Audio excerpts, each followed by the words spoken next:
Good morning. I'd like to call this meeting to order of the Community and Health Services Committee for December the 2nd. Call on Julie Hale, Committee Clerk, to conduct the roll call. Thank you. Regional Chair Redmond. Present. Councillor Craig. Present. Chair Erb. Present. Councillor Foxton. Present. Councillor Gowing. Councillor Harris. Present. Councillor Hunick. Good morning. Councillor James. Present. Councillor Liggett. Present. Councillor McCabe.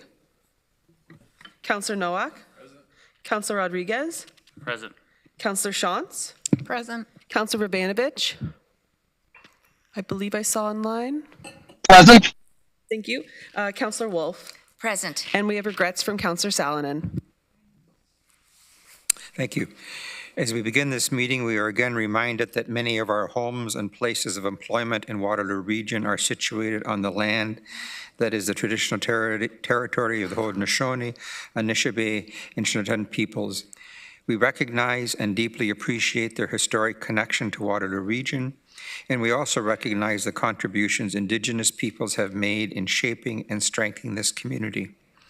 We are grateful for the opportunity to live and work here and reaffirm our collective commitment to keep the promise that reconciliation takes place through learning and community building with Indigenous peoples who continue to live here. We are all treaty people with a responsibility to honor our relations. I'd also like to recognize some days of significance. Yesterday, December 1st, was World AIDS Day, which is dedicated to raising awareness about HIV, AIDS, and commemorating those who have lost their lives to it. This week is also Indigenous AIDS Awareness Week, which highlights the unique challenges of Indigenous communities face regarding HIV prevention and treatment, advocating for culturally safe healthcare practices. And today, December the 2nd, is the International Day for the Abolition of Slavery. This day focuses on eradicating contemporary forms of slavery, including human trafficking, forced labor, child labor, and forced marriage. Despite progress, traditional forms of slavery persist, and new ones, such as labor exploitation, have emerged. The day highlights the need to protect vulnerable groups and calls for global action to ensure justice and human rights for all. Are there any declarations of conflict of interest under the Municipal Conflict of Interest Act? There are none. We have no presentations. We have one registered delegation, and before we hear from our delegation, I'd like to remind everyone of some guidelines for participation. As you are joining us in person, please proceed to the podium when you are called upon to speak. Additionally, some general reminders. If you conduct yourself in any of the following manners, it will result in an immediate removal from the meeting. Interrupting councillors, staff, or other delegations, derogatory statements about councillors, staff, or others, and hate speech or defamatory comments. And one last reminder for delegations, please do not take offense if following your presentation there are no questions from council. This is council's time to really listen and reflect upon the opinions and ideas shared with us from our community members. And a quick reminder to members of the audience, you are asked to maintain order, and this means that you do not address the committee without the permission of the chair, interrupt anyone, disrupt the meeting with unreasonable noise or vocal expression, such as applause, booing, or cheering, display signs or posters. So we have two delegations who are in person and have 5 minutes to speak. Binay Chaudhary and Parth Chuhari from Simple Smart Childcare. I hope I was reasonable in the pronunciation of your names. Welcome, and please come to the podium.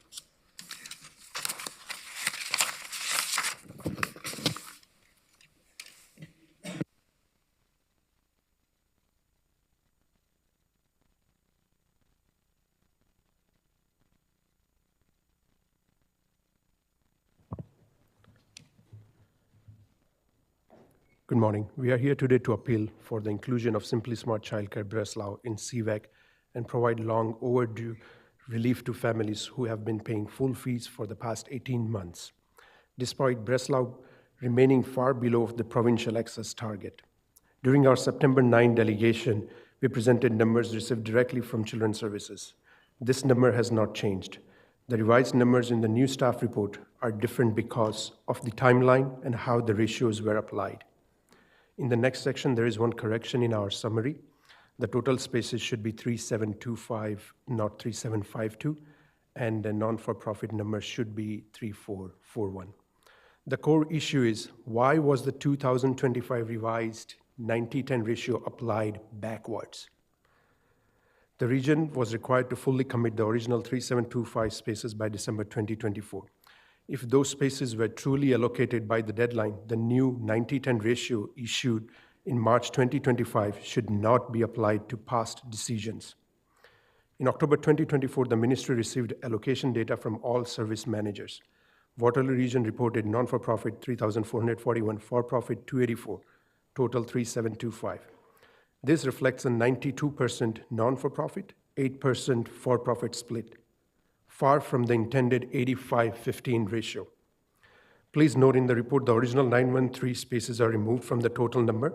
That brings the spaces for 3 years to 3,223, 2812 from 2023-24 plus 411 from 2025.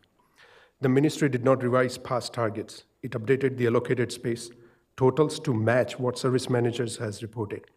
If the ministry wanted rigid control, it would allocate spaces directly. It does not. Multiple ministry guidelines clearly state that service system managers have flexibility. Why this matters? CHS allocated only 284 for-profit spaces by end of December 2024, rather than 559 that would reflect 15%. This created a structural deficit. Simply Smart Breslau was not a random applicant. Originally, our center's location was a top priority. Later, Breslau was quietly removed from the priority list, even though nothing changed on the ground. No new CVAC spaces have been created in Breslau. According to the region's own CVAC access table, Breslau remains one of the lowest affordability childcare areas, second from the bottom. When we applied, we met every criteria: location, inclusion of priority families, financial viability, quality, yet we were denied. When we followed up on the status of the spaces, we learned that the deadline for space creation has been extended. Even though the 2023-24 RFP originally required funded spaces to be operational by December 2025. If the requirement is operational by December 2025, then prioritizing an already operational center aligns far better with the intent than approving projects that's starting from zero. Changing goalposts does not create transparency. It creates confusion, inequity, and loss of trust. It is disappointing that some approved projects do not yet secure leases and now are being reallocated, while in operational centers like ours serving families within priority areas remain outside the program. Adding Simply Smart Breslau today changes the overall ratio by only 0.44%, not enough to impact compliance or reputation, and the region remains well within the program's original 70-30 flexibility. This is not about creating more spaces. It is about using what we already have. From last year, June RFP, 1,069 spaces were supposed to be operational by December 2025. This means 38% of last year's CVAC operation funds have gone unused for 18 months. With the extension, that becomes 2.5 years. Add the new 411 allocation for 2025, the percentage goes up to 45.91. Of operating funding is not being utilized while families continue paying full fees. Sorry to interrupt you, but you're down to your last minute. Thank you. How is this equitable? At some point, we must ask, when did CVAC become more about business models than helping families? CVAC was designed for families. When we face a childcare crisis, we need all hands on deck, not for-profit, community, private, faith-based, and independent operators. Diversity brings innovation. Our ask is simple: include Simply Smart Childcare Breslau in CVAC now and restore fairness, transparency, and trust in the system. Thank you. Thank you. I see, okay, there's two questions. Councilor Hunick. Thank you, Chair. Thank you for coming today. Thank you for your advocacy for Seawelk. Are you aware that the number of spaces for Seawelk that we have in the region is actually decided by the province and not by regional council? Good morning. Yes, we are. What we are trying to explain here is that not the total number of spaces, but how they are being allocated.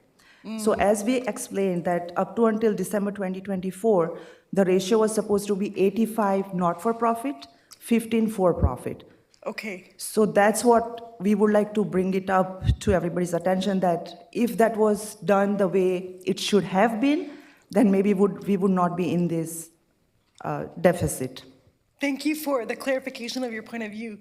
Even still, I don't think the number of Seawelk spots that we have right now is enough, and so I welcome your advocacy for Waterloo region to get more Seawelk spaces from the province.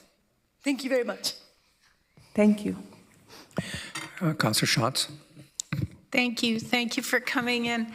I have some questions for staff, but I think I'll wait till after the staff presentation for those. But my question to you is, how many Seawelk spaces are you looking for? We are looking for 96 spaces. Thank you.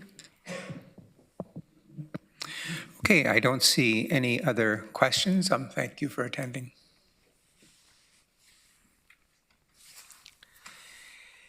The next item on our agenda, 6.1, Equitable Services and Opportunities, a report for information on the Canada-wide Early Learning and Childcare, and I'm going to call on Barb Cardo, Director of Children's Services, to introduce the report. It's all yours, Barb. Thank you, Councillor Erb. So yeah, I'm here to talk about, to provide an update on the Canada-wide Early Learning and Childcare Program funding and directed growth update. As most of you know, in the last 4 years, we've seen transformational change in the childcare system. Access to high quality, affordable, flexible and inclusive childcare is necessary for the well-being of all children, for women's workforce participation, for addressing the impacts of poverty, and for supporting a robust economy. And we saw that during the pandemic when we lost a lot of childcare spaces and folks could not go to their critical places of work, especially in healthcare. Canada-wide was a response to a national call for a national child care program and resulted in an unprecedented investment in child care. Seawelk recognizes that child care is a critical part of the infrastructure for thriving communities. As the service manager, our job is to plan and manage the local childcare system to ensure that childcare is available for all families, especially those who are living in areas that have very little access or no access to childcare and are experiencing low income. Next slide, please. So I'm here today to provide Council with a year-end update on funded childcare spaces as part of the Canada-wide plan and respond to some of the questions that had been raised at our September 9th Community and Health Services Committee. I wanted to start by sharing that we are on track to meet our growth target of 4,136 spaces. 2,656 have already been created, with an additional 1,480 will be opened by the end of 26. All 99.6 spaces that are in our community for infant, toddler, and preschoolers are operational. So that is full capacity. There had been some questions about, are there spaces that are left vacant? No, there are not. Since the introduction of Seawelk, the demand for childcare has grown significantly. As well, the interest in operating childcare continues to far exceed available funding and spaces available. Next slide, please. As discussed previously, the ministry requires service system managers to allocate spaces through a directed growth approach. The role that the municipality now plays is kind of similar to school boards in determining where care is needed the most in each community. So, as an example, let's say our Waterloo Region District School Board that has the responsibility to determine where new schools need to be built. That is directed growth. It doesn't mean that a private school can't get set up in the community. That private school just chooses to enter the system as a private school and is not part of the publicly funded system. That's kind of how CWELC has shifted things through its directed growth approach, where the municipality makes decisions on where we need childcare the most. Other operators, if they choose, can come into the community outside of CWELC, but they assume the responsibility for covering their fees through full parent fees. They may apply for CWELC when spaces are available, but there is no guarantee because decisions will be based on the criteria that we've talked about before, which includes the viability of the program, the ability to include other children, high quality, location, and I think I've named all of the spaces, indicators of quality, if I didn't say that already. So in our community, we have identified areas that have low access to childcare and a high proportion of families that live with low income. Without using this directed approach, for example, if the region were to approve spaces that were already open, regardless of location, it would increase inequities of access in childcare and prevent growth in high needs area. There's only a finite number of spaces. And so as much as opening space or approving spaces that are already open would create new spaces immediately, it would prevent growth in areas where we are most in need of childcare because those spaces would not be allowed to be open because, as I said, we have a finite number of spaces and a finite amount of funding. There's also no guarantee of future spaces, so it's important to direct growth where it is needed most now so that there is more equitable access across the region, particularly for vulnerable families. Next slide, please. So you will notice that we are below targets on this chart. This was provided in the report. Below the targets in 2025, we're short 230 spaces. At the time of approval, the projects were projected to open in 25, but their construction schedules for a few of those projects are a bit behind, but they are underway and they will carry over into 2026. The target that the province is most concerned about is 2026. As long as spaces that we've been allocated are open by the end of 2026, they are allowable. There is an understanding that schedules will shift and change, but to get childcare in the communities where we need them most, we may need a little bit of extra time, and that is understood and supported by the ministry. Next slide, please. So this chart will show you that all allowable for-profit spaces for the years 2024 to 2026 are approved. In 2025, the ministry issued a revised in 2025, the ministry issued a revised 3-year CWELC space target and revised our auspice ratios at that time. This retroactive approval identified that for spaces created from 2024 to 2026, at least 90% must be not-for-profit, and no more than 10% can be for-profit spaces. The previous ratio was 85-15. And you will see that on this chart, the province went further to actually define the number of spaces we could approve from the 24 to 26 period, and that was 328 for-profit spaces could be approved. We didn't have to approve that many. If we had more interest or ability in the not-for-profit sector, we were able to approve more not-for-profit, but we did and have approved the 328 for-profit spaces that we are allowed to approve.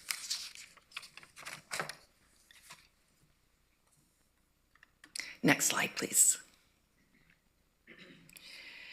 So, the first point here is that not all applicants for new CWELC spaces have been approved throughout this process. There are currently 12 non-CWELC programs that provides care for, they have 888 spaces amongst them that currently operate in Waterloo Region. These are operators that chose to open outside of CWELC and operate in Waterloo Region. We're all advised that they should base their operational decisions not on the funding of CWELC, but on parent fees. And each of those programs made that decision. Should there be a process in the future where we have more spaces available, we would run, as we have throughout this process, a fair and transparent process through our procurement folks that are based on specific criteria, and the allocation of the spaces would be dependent on the operators who receive the highest scores.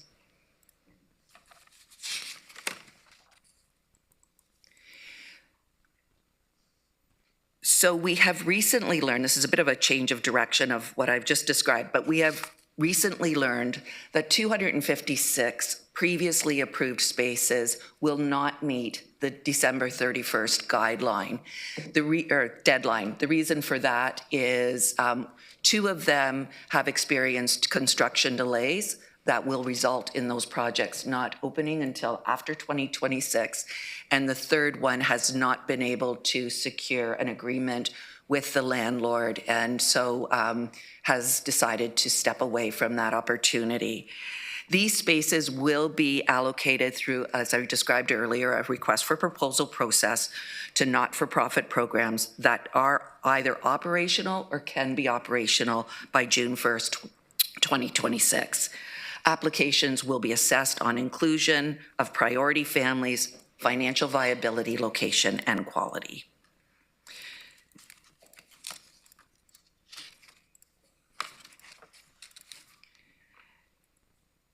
Growth-related federal and provincial funding, both startup and operating, is fully committed and will be spent within the required timelines.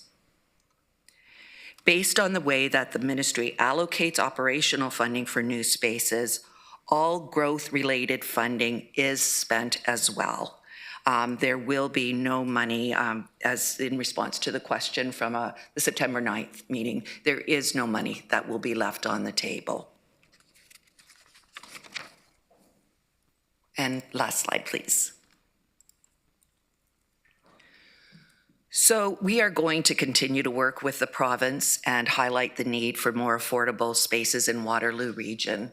We have worked really closely with the province. As with such a transformational program, there have been a number of changes to policy, to ratios, to the way spaces are counted, to how funding is allocated that have occurred since the start of CWELC, as would be expected with a brand new program such as this. We've worked really closely with the province, excuse me,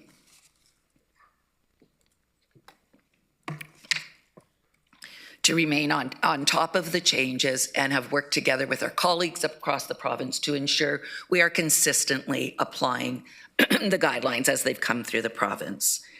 The reality is more spaces are needed, and that is a song I think we've all been singing for quite a while. There's over 14,000 children on the centralized wait list, and 9,500 of those families indicate they need a space within the next few months. Families who are unable to access a space do report having to make really difficult decisions, and we know that our childcare operators across the community speak to those families every day, where some families are able to, if they can afford it, pay full fee childcare with an operator or a private individual who is not in the CWELC system. Those who can't afford that, though, are left making other difficult decisions. Sometimes they're choosing not to go to work. Sometimes they're choosing to go on, well, it's not a choice, but they are left to have to go on social assistance. Some cannot go back to school, and a myriad of other creative solutions that families come up with. It is a very difficult time in this community. And as childcare has become more affordable, it feels much more accessible than it did, pre-CWELC. Unfortunately, we are just not able to grow that quickly. And so we continue to request more spaces and request more funding so that the needs in our community can be met. Thank you. Thanks, Barb. There are some questions from council members. Councillor James. Thank you. Through you, Chair Erb. Thank you, Barb, for the presentation. This is a continuing sensitive topic, as so many families are on the wait list. I just have a question regarding the for-profit, not-for-profit. So we know we only have the 10% that's allocated for for-profit. Looking at what you were saying about those construction delays for the 256 previously approved, that you'll have to put out a call for proposals. What are the possibilities of a for-profit changing to a not-for-profit? Like, what does that process look like? So we have had a couple of the for-profits in our community approach us to let us know that they would consider transitioning to become a not-for-profit organization.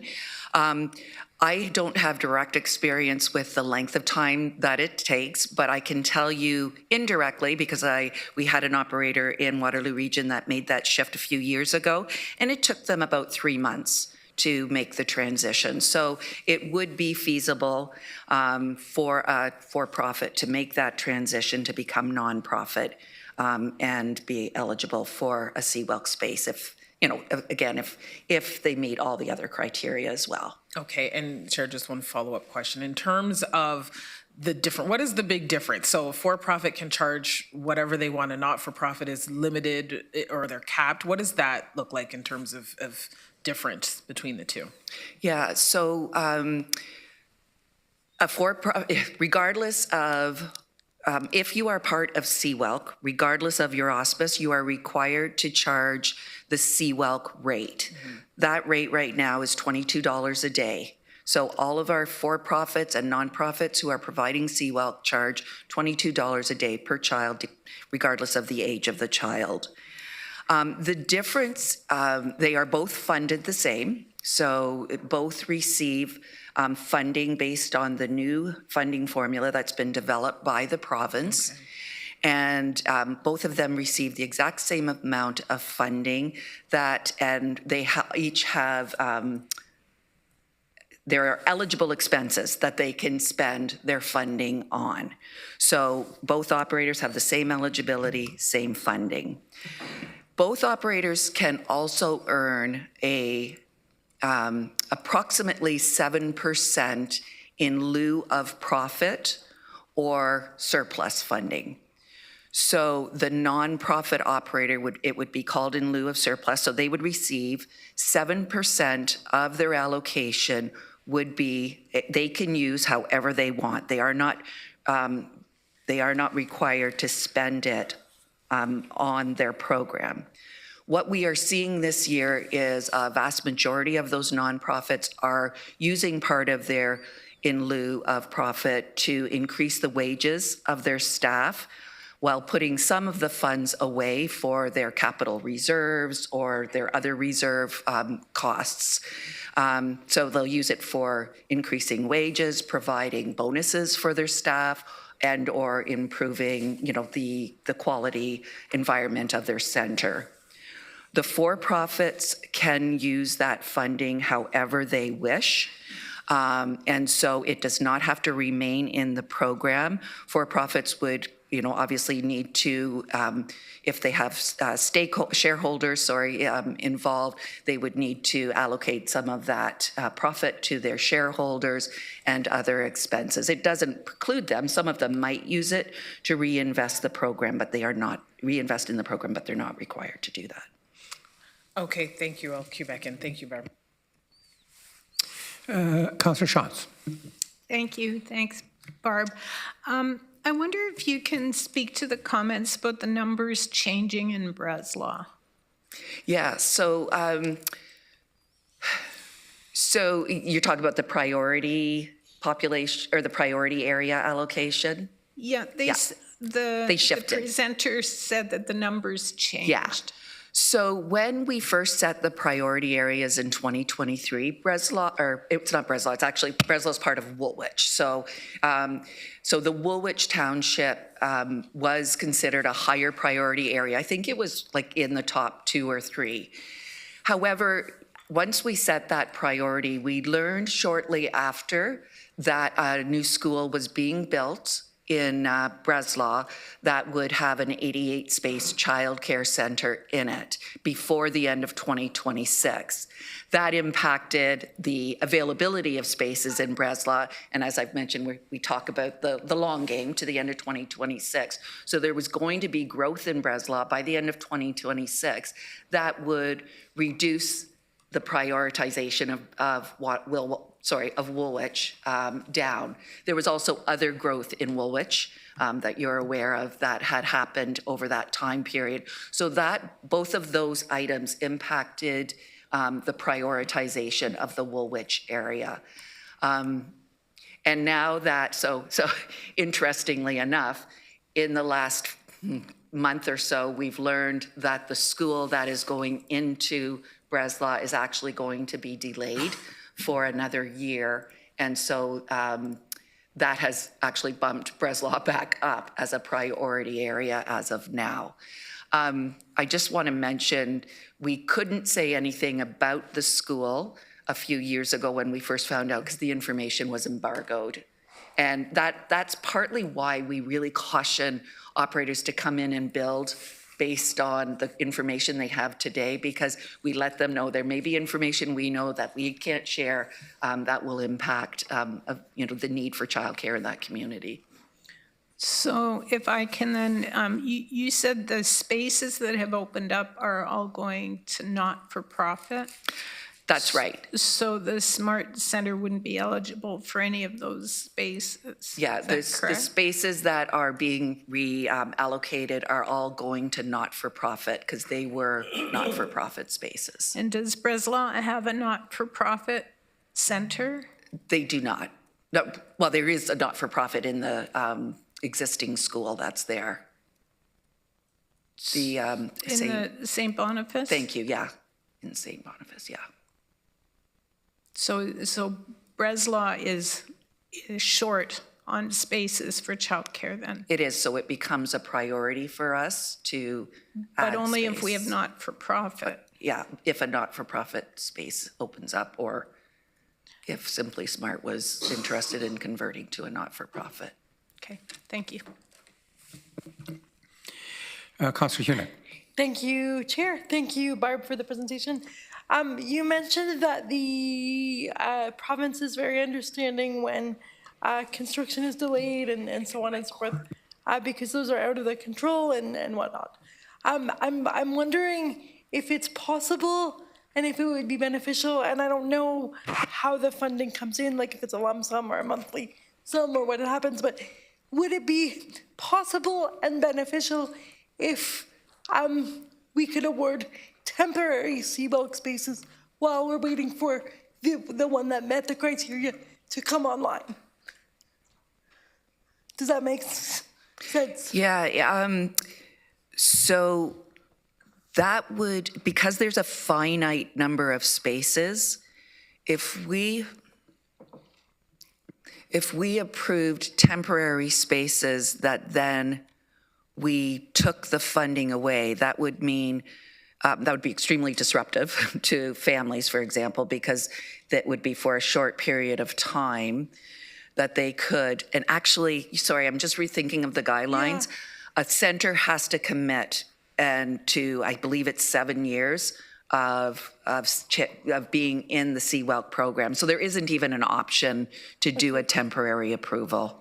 Yeah. I didn't think it would work. Yeah. I just wanted to ask the question because it was an idea in my head. Yeah, thank you. Yeah, thank you for taking me on that exercise.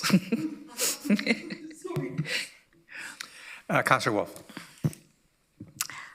Through you, Mr. Chair, I've had a similar question when you said we basically had from January to June not used.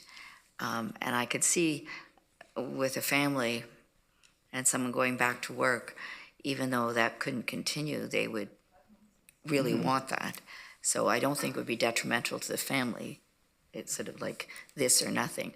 But you saying that it isn't allowed? Yeah, it wouldn't be possible, and it wouldn't be allowed, no. Okay. And in a even in a in a childcare center, would all the spaces be at the $22? Yes, that's correct. Yeah. Okay, so you would never have half the spaces? No, that's not allowable. Okay, all right, thank you very much. Thank you. Chair Redmond? Thank you. Barb, the delegation talked and you referenced the change in the ratio. And my assumption is that was the province getting some control over what was not-for-profit versus for-profit. Did they give rationale as to why they lowered the percentage of the funding that could go for for-profit? So no rationale was given at the time because, and that was at the same time that spaces were being reallocated and we received 411 new spaces. Other communities lost spaces, as I think I shared at that time, but we were fortunate to have gained 411 spaces, and they shifted the ratios to the 90%, but there was really no explanation provided. Thank you. Councillor McCabe. Thank you, through you, Chair Erb. Thanks for the information. I just wanted a bit of clarity, and I'm sure you've explained this to us before, but the CWELC program, is it currently, like the federal government has put in whatever amount of money, and then I know there's a lot of provincial rules and regulations around it, but is the provincial government matching that funding? And I'm just curious because I thought it was $10 a day childcare that it's supposed to get to. I mean, $22. It's a lot better. It's a lot better than where it was, like for sure, and I get that. That's still too high for a lot of people. Yes. But it's certainly a lot less than I paid. But I'm just like, just wondering where the journey to $10 a day is. Okay. So you also asked about cost share. Yeah, and so the cost share piece. My understanding, and I don't have, the ins and outs of the agreements between the provinces and the federal government, but each province was required to maintain its contributions to childcare that they were already investing in, and then the federal government also contributed to that. So I can tell you that. In terms of where we're going with $10 a day, so initially the communication was that we would be shifting to $10 a day in 2026. That has changed as the province and the federal government are still working out the details of the federal-provincial agreement, the federal-Ontario agreement. They have signed for, I forget what it's called, but in 2026 to maintain where things are, and while they continue to work out the details for 2027 to 2031, I would think it would be. So what they've done is they've said we'll maintain, we'll hold fees where they are, which is an average of $19 a day, 22 maximum, and the lower amounts would be for families who are eligible for childcare subsidy who can't afford the $22 a day. Okay. So that will hold until the end of 2026. Hopefully in 26 we will get a new agreement and we will hear more. Okay, because I mean, the bit that I understand about it, just from reading about what's happening in other provinces and territories, is that provincial governments in other areas have increased the amount of money that they're providing for this program, whereas in Ontario, it's, as you said, maintained. And so, like, in terms of us actually providing, like the region, we're operating the program, but we're dependent on how much money comes in from the federal and the provincial government. Yeah. So, I mean, if we really want to get to this, to more childcare spaces, and I know we're doing well, but like the need is great everywhere as our region continues to grow. I mean, but if we really wanted to get to that $10 a day, that's incumbent on the provincial government increasing their contributions to this program, correct? The provincial government has shared that the funding they receive from the federal government is not enough. Right. So they've told, they've communicated that to all families and been quite public about that the funding they receive from the province or from the federal government is not enough to continue to grow and to lower fees to $10 a day. And that, I believe, is what they are trying to sort out. So the provincial government would say we need more federal funding. Right, and we say we need more provincial funding. But my understanding is in other provinces, other provincial governments have increased their funding so that they are getting to $10 a day daycare, And childcare. I can't comment on Okay, that. I'm pretty, okay. I don't have that information. Thanks. We're on to round two. Councillor James. Thank you, through you, Chair. Just a quick question and thought here. So, Barb, can you just confirm, is it 14,000 you said are on the wait list? That's right. Okay, so with 14,000 and a significant funding gap, be it the province or the feds, one of the things I'm very concerned about is that we have a growing community. We've been identified as a top growing community, and sometimes I think that the provincial governments and the federal governments don't recognize us as a community that is significantly growing, and we see that disproportionately with funding and where allocation is.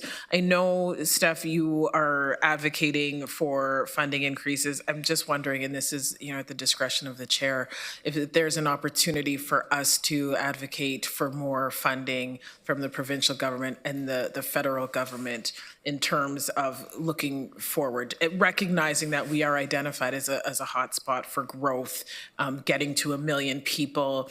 I don't see this gap decreasing if we aren't identified significantly as a place that is growing. So I'm just wondering if there is something from a council perspective, if we can send something to our counterparts at upper levels of government, identifying this significant gap. I don't know who I need to look at. If I can make a motion, you know what? Then I will put a motion forward for that. That will come forward for council. Chair Redmond, I'm leaning to you or Chair Erb. So through Chair Erb, absolutely happy to make this a priority with the minister.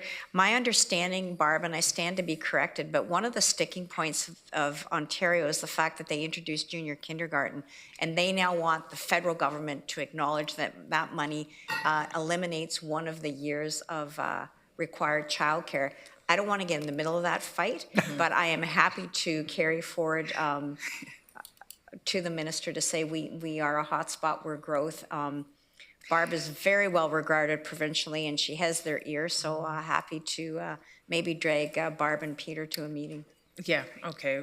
I'd like to just put something forward formally, as I think it needs to be, and I know the advocacy is happening, so I'll put something forward, and hopefully it can, Barb and team and Chair Redmond can ensure that gets to where it needs to, because there are parents right now who are struggling, and they have no idea what to do at all. And I look at the rates, my daughter's still in care, it's $22. You multiply that times 5 days a week, times 4 weeks, in a time where there is a recession, it is quite concerning and something that I think needs to be a focus point for this region.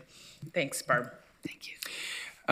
If you're intending to do a motion, maybe you can draft something for clerks. Thank you. Councillor Shantz? Thank you, thanks.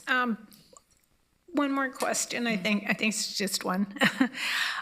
So there's 256 spaces not opening, and we're allocating them to not-for-profit. Does council have any latitude at all to change whether that's for-profit or not-for-profit? That's a requirement by the province, the number. Yeah. So the council would not have any authority to be able to do that. Yeah, it's not a guideline. Yeah. Thank you. Yeah. Councillor Hunick? Thank you, through the chair. Barb, following my recent thought experiment around whether there could be temporary allocations, I realized that the province has set the guideline for 7 years, and that might seem like a good idea, but considering that many children are only in care for a year or two, even temporary funding would make a significant difference. So maybe at your provincial meetings, you could advocate for that. The other thing that I'm wondering about, has there been any research?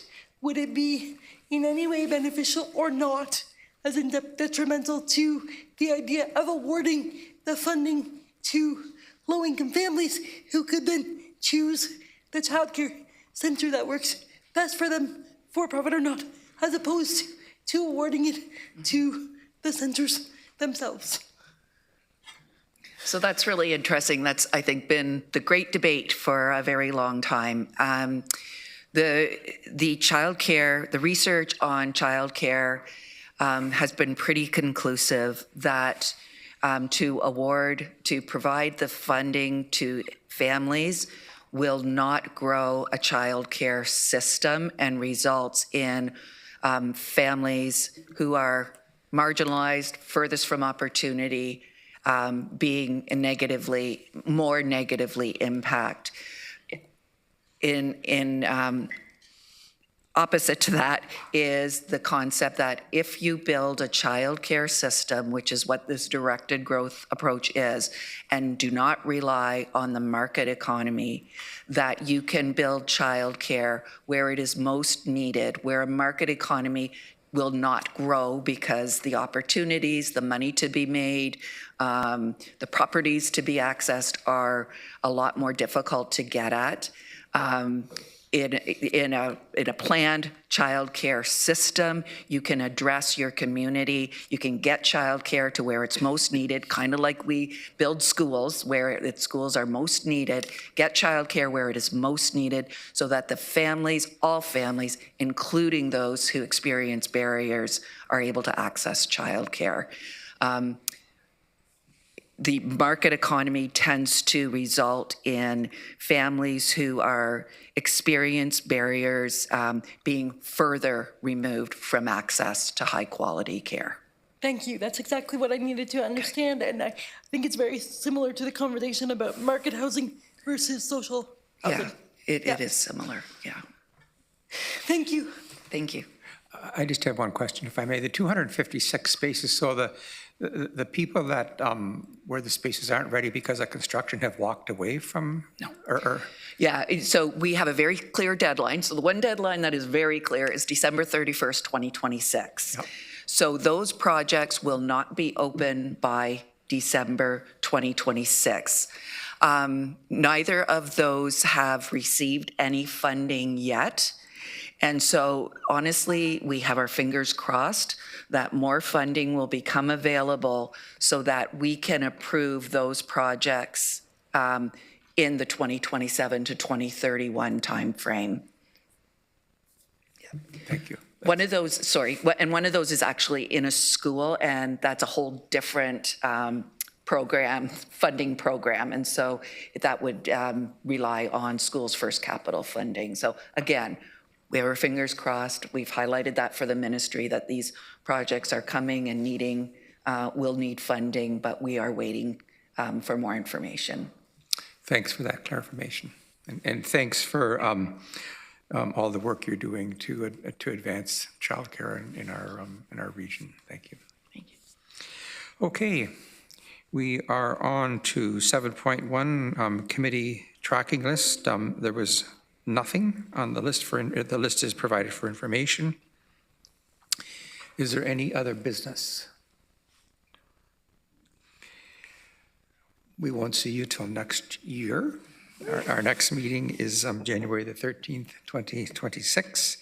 I'm now prepared to accept a motion to, Councillor James has left. I'm wondering if, you're going to bring it to council. Okay. So I ask for a mover to adjourn the meeting, moved by Councillor Foxton, seconded by Councillor Nowak. Would you use your e-scribe buttons to indicate your support, please?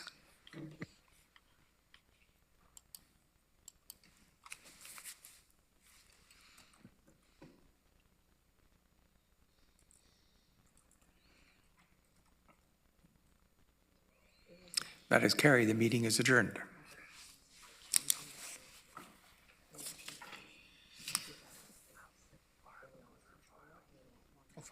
Yes, sorry. and